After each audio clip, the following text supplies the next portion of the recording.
तो आज आप सबको जितने भी आए हुए मीडिया के मित्र और हमारे साथ आज ईटानगर में कल आए honourable minister of state travel affairs and जल शक्ति, ऑनरेबल मिनिस्टर विश्वेश्वर तरू जी। तो कल हम लोग गुवाहाटी से आए, मंत्री जी को मैंने रिसीव करके वहां से लाए और कल सिविल सेक्रेटरीट में काफी चर्चाएं हुआ। मंत्री जी ने पूरा अरुणाचल प्रदेश में जो CSS स्कीम के ऊपर भारत सरकार से जो जो फॉर्म भेजा है उसके बारे में पूरा अच्छा से डिटेल हमारे जितने भी अधिकारी, जितने लाइन डिपार्टमेंट के ऑफिसर्स और प्लानिंग डिपार्टमेंट से बहुत अच्छा से बारीकी से दिखाया। और खास करके ट्रेवल अफेयर्स डिपार्टमेंट ने भी जो जो समस्या है उनको बताया और जो जो अभी तो काम चल रहा है उनके बारे में अच्छा से PPT में दिखाया। और साथ में जल शक्ति डिपार्टमेंट PMKSY के ऊपर, PMAY के ऊपर, उसके बाद आयुष्मान भारत, उसके ऊपर जो जितने भी सेंटर का जो स्कीम है उसके बारे में काफी चर्चा हो। और PMKSY हर खेत को पानी, इसके ऊपर और ट्रेवल लोगों को जिस प्रकार से भारत सरकार से और अपने मंत्रालय से, मंत्री जी के मंत्रालय से जो जो सपोर्ट कर रहा है उसके बारे में हमको क्या अमल करना चाहिए प्रदेश सरकार में, उसके बारे में हम लोग को समझाया। तो कल आकर बहुत ही और साइड में भी मंत्री जी ने जाकर देखे हैं। तो इसलिए मैं खास करके टीम अरुणाचल की सरकार, माननीय मुख्यमंत्री, यशस्वी मुख्यमंत्री पेमा खांडू जी के नेतृत्व में जो भारत सरकार ने जो स्कीम दिया है, जो स्पॉन्सर जो CSS स्कीम है उसमें काफी अच्छा से काम, तेजी से काम हुआ। और हर डिपार्टमेंट और जिसमें जहाँ में जो हमारे लोगों तक, क्योंकि अरुणाचल प्रदेश जोग्राफिकली काफी चैलेंजेस है, तो उसमें जहाँ में जो कमी लगता है फिर सरकार के ऊपर, सरकार से, स्टेट सरकार से हम लोग टॉपअप करते हैं। तो वो सब भी हमने मंत्री जी को कल बताया और जो जो समस्या है प्रदेश में और सेंटर से क्या होना चाहिए, क्या मदद मिलना चाहिए, कल अच्छा से सुना। और जो जो नहीं हो पा रहा है तो हम लोगों को बुलाया दिल्ली में आने के लिए मंत्री जी ने निमंत्रण दिया। और जितने भी सेक्रेटरी, चीफ इंजीनियर, जितने भी ऑफिसर्स है जो उनका डिपार्टमेंट का, वो हम लोग 10 तारीख के बाद में मंत्री जी के तो दिल्ली जाएंगे और मंत्री जी से जो जो समस्या है ऐसे कल बताया भी है। और उनके ऑफिसर के अधिकारी के साथ, सेक्रेटरी के साथ बैठकर वो लोग चर्चा करेंगे। और मंत्री जी आपको पूरे प्रदेश टीम अरुणाचल के सरकार पेमा खांडू जी के नेतृत्व में और जनता, जितने भी प्रदेश की जनता की ओर से बहुत आभारी हूँ। और आप आए और हम सबको यहाँ में जो समस्या है समाधान करने के लिए आपने जो आए उसके लिए और डिपार्टमेंट की ओर से आपको बहुत बहुत मैं प्रणाम करता हूँ। Thank you.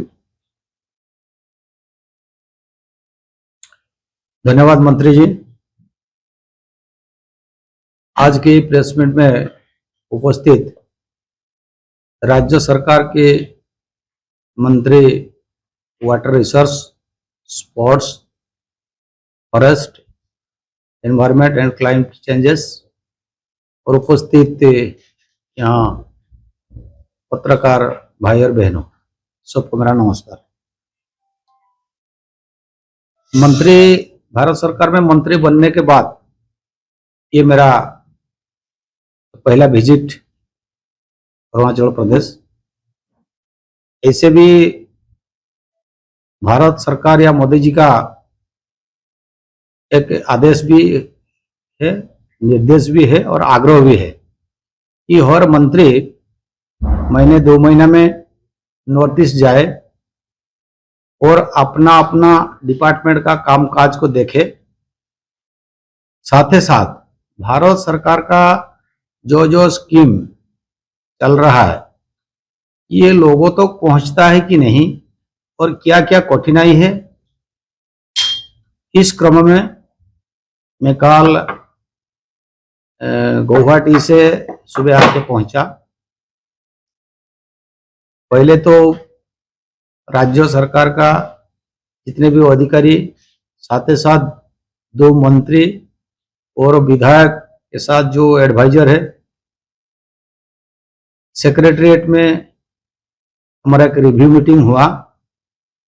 विशेष करके मेरा जो 2 डिपार्टमेंट है, जल शक्ति और ट्राइबल अफेयर्स, उसका ऊपर विस्तृत रूप से चर्चा हुआ है। साथ ही साथ प्रधानमंत्री आवास से लेकर हेल्थ से लेकर एजुकेशन, इसे बाकी विषय में भी थोड़ा बहुत चर्चा हुई।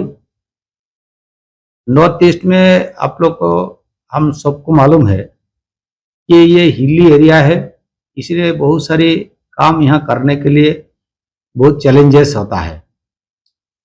फिर भी मैं तो धन्यवाद दूंगा यहाँ का सरकार को, मंत्री लोग को, और विशेष करके यहाँ का जो सांसद है और भारत सरकार में मंत्री किरण रिजिजू जी है, तो सबका प्रयास, ये जो टीम होता है, सीएम से लेकर गवर्नर से लेकर, शायद यहाँ बहुत अच्छा काम चल रहा है। और प्रशासनिक स्तर में भी कल हमारा साथ चीफ सेक्रेटरी और तमाम सेक्रेटरी और हमारा भारत सरकार की अधिकारी लोग भी उपस्थित थे। तो जितना भी मैं प्रेजेंटेशन देखा और डॉक्यूमेंट्स देखा, साथ ही साथ एक प्रोजेक्ट को मैंने जाके विजिट किया, ड्रिंकिंग वाटर का प्रोजेक्ट जो गंगा बस्ती में जाके देखा।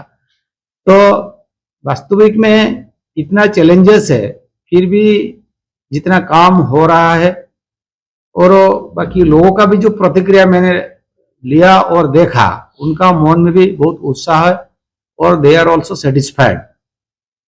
तो आज विशेष करके ये स्टेट में एक समस्या मैंने देखने को मिला है कि रोड कम्युनिकेशन बहुत सारी जगह में ऐसा अभी तक भी बाकी है कि अच्छा जो पक्का रास्ता हो या परमानेंट रोड हो, वैसा अभी तक नहीं हुआ है। फिर भी हमारा भारत सरकार का जो क्राइटेरिया होता है, उसमें भी शायद कुछ जगह में ऐसा क्राइटेरिया फुलफिल नहीं हो पा रहा है।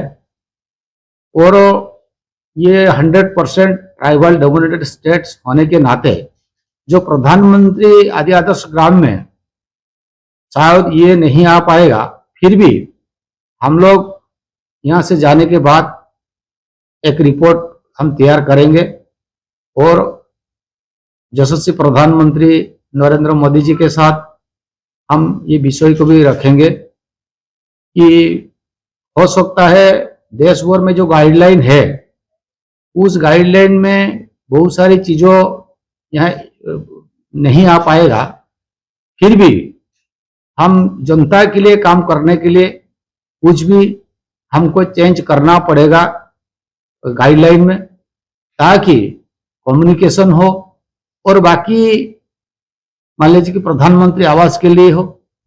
तो ऐसे बहुत सारे काम हम कर पाएंगे। और मैंने फिर आग्रह किया कि राज्य सरकार की तरफ से जितना हो पा रहा है राज्य सरकार करेंगे, और भारत सरकार का जितना सहयोग हम पूरा करने के लिए तैयार है। विशेष करके मेरा जो जल शक्ति है और ट्राइबल अफेयर्स में जो होगा, कल हमने सीधे यहाँ से भी हमारा जल शक्ति का जो विभिन्न डिपार्टमेंट विंग है, सीधे हम लोग बात किया अधिकारी लोगों के साथ। और जो केस पेंडिंग भी है, वो पेंडिंग केस को कैसे हम तुरंत सॉल्व करेंगे, उसके लिए भी कल टेलीफोनिक बात भी हो गया है। तो कुल मिला के अरुणाचल प्रदेश को हम कैसे आगे बढ़ाएंगे, और स्पेशली नॉर्थ ईस्ट में जितना भी स्टेट है, क्योंकि ये और एक सबसे बड़ा चैलेंज है कि अरुणाचल प्रदेश 3 कंट्री जो है वो पूरा बॉर्डर में है। तो इसलिए हमारा दायित्व होता है, या भारत सरकार की भी दायित्व होता है कि कैसे ये प्रदेश को फुल जैसे सेफ्टी एंड सिक्योरिटी के साथ साथ यहाँ का जनता को हम अच्छा सेवा दे पाएंगे, ये हमारा पहला कर्तव्य होता है। और इसके लिए तो पहले भी बहुत अरुणाचल प्रदेश के बारे में भी चर्चा हुई है, नेशनल लेवल में भी। तो कल जो हमारा रिव्यू हुआ, रिव्यू होने के बाद भी मैं सीएम के साथ मीटिंग किया सेक्रेटरीट में, और गवर्नर के साथ भी मीटिंग किया। तो कुछ सुझाव भी वो लोग मेरे को दिए हैं, और बाकी लिखित भी आएगा। और यहाँ सीएम का कहने का है कि जो हाइड्रो पावर स्टेशन, वो भी बहुत बड़ा यहाँ अचीवमेंट हो पाएगा, और भारत सरकार की तरफ से जितना मदद हो पाएगा हम लोग करेंगे। तो इसी तरह अरुणाचल प्रदेश में बहुत पोटेंशियलिटी है बहुत सारी चीज़ों में, तो उसको यहाँ बीजेपी का जैसे कि डबल इंजन सरकार जिसको कहते हैं, भारतीय जनता पार्टी का सरकार यहाँ भी है और देश में भी है, इसलिए ये काम बहुत जल्दी से और ठीक ढंग से हो रहा है और हो पाएगा, इसमें तो द्विमत नहीं है। लेकिन फिर भी हम सबका जब कोऑपरेशन रहेगा और भी ये काम तेज गति से रहेगा, क्योंकि हम लोग जितना भी रिव्यू किया देखा नेशनल लेवल में जो जो काम मान लीजिए कि 70% 60% हुआ है, तो इस क्रम में इस प्रदेश का भी जो कामकाज हो रहा है वही 50% से एबव ज़्यादा अचीव किया है होल सेक्टर में। इसलिए फिर मैं यहाँ का सरकार को धन्यवाद देता हूँ। और बाकी पूरा ये जो टीम है प्रशासनिक, राजनीतिक और साथ ही साथ जनता का भी मेरा कल जो गंगा बस्ती में जाके देखा, और उनका उत्साह कि जिम्मेदारी वो भी लेते हैं कि सरकार हो सकता है बहुत सारी काम नहीं कर पाएगा, लेकिन जनता का इन्वॉल्वमेंट और जनता का जो रेस्पॉन्सिबिलिटी जब उनका हाथ में जाएगा तो स्वाभाविक रूप से उस इलाका का काम, कोई भी काम वो आगे बढ़ पाएगा। और बहुत सारे ऐसे ट्राइबल का जो प्रतिभा है, बहुत सारी हैंडीक्राफ्ट हो और बहुत सारी ऐसे भी मटेरियल वो लोग बनाते हैं, तो उसको मैंने सुझाव दिया है कि ट्राइफेड एक्टिविटी एक है हमारा, उस ट्राइफेड एक्टिविटी के माध्यम से बंधन विकास केंद्र यहाँ खुला जाए और उसको हम प्रमोट करते हैं बहुत सारे मैंने प्रदेश में, तो वो हो जाएगा तो उसका अर्थनैतिक का भी विकास हो जाएगा। और देश भर में नॉर्थ ईस्ट का जैसे जो प्रोडक्ट है बहुत सारे ट्राइबल लोगों के हाथ में जो बनता है, तो उसको हम आदि महोत्सव के माध्यम से उसको दिखा पाएंगे और उसका मार्केटिंग भी होगा और अर्थनैतिक का विकास होगा।